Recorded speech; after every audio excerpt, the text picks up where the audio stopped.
Hey folks, and welcome back to Glenn and Adrian's Rock Talk. That's Adrian. And that's Glenn. And today we are going to be taking a look at a song from Forcefest that The Warning played for the very first time. They were playing Dust to Dust in a field full of mud in Mexico City on October 7, 2018. So this is a few weeks before Lunario. It's before the big official unveiling of the album. And it used to be a Patreon-only clip, but now it's available to the public, and it's racked up quite a number of views, actually.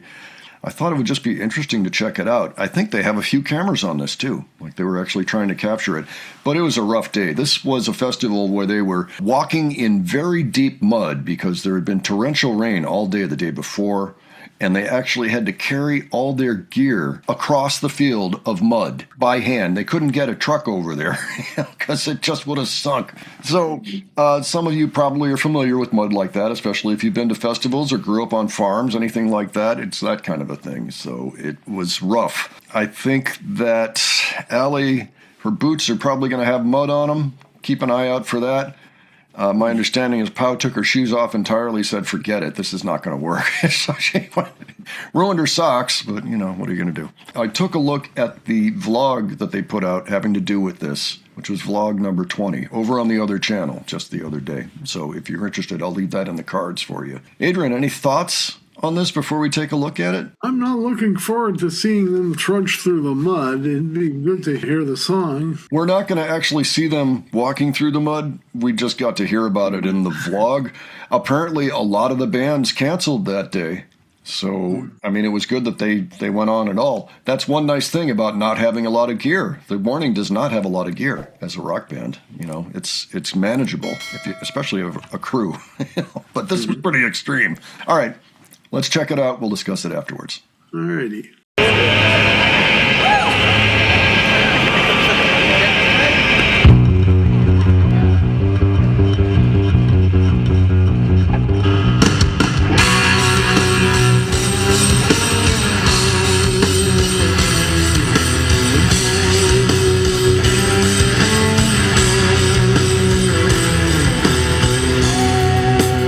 Come on, walk this way. Look what I have prepared.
wild. Yeah. Oh, man. You saw the mud, right? I was trying to get a good look at Ollie's shoes, and I couldn't really tell whether there was mud on them or not. It looked like it could have been, but I don't know. Must be just through the screen, because I could see clearly she had a ton of mud on her boots. It's something my else. screen then. You saw the field. There's like nobody out there except for right up front because it's all a big pile of mud. Yeah, like it was very inhospitable. Well, I guess at least they got some of a crowd over there anyway. The real dedicated ones stayed around for the show. That's right. This was actually the second day. I mean, the first day was the day that it rained so much. So I feel kind of bad for anybody that went to that festival in general, unless they were just there for the second day, perhaps, or really wanted to see the warning. And there's also footage of Dull Knives. I think once I track that down, we might feature that as well. I don't know that there's anything else, but just a fascinating moment where they're kind of dealing with adverse conditions. Danny had a little trouble hitting the high note the first time at the end there, which is not that surprising.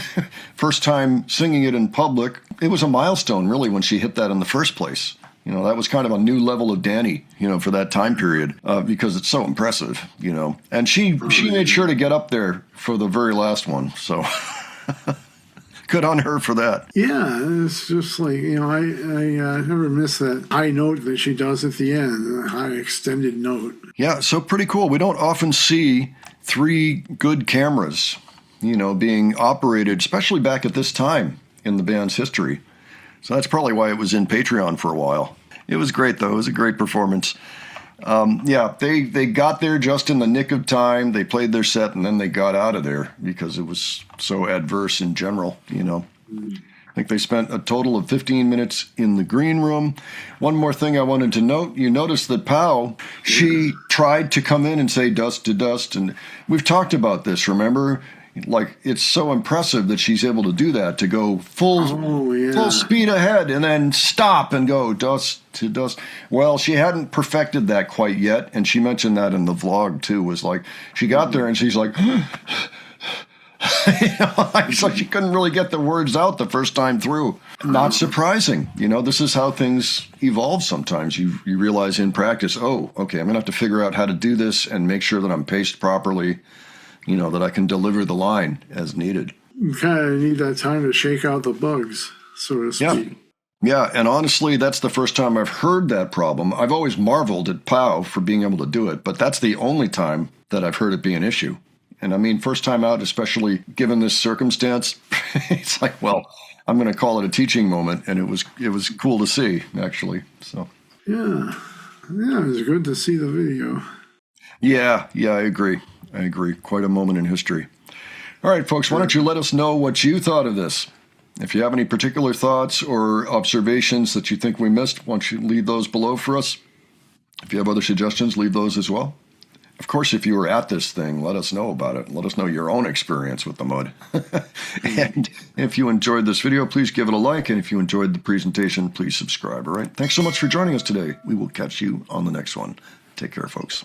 See you all later.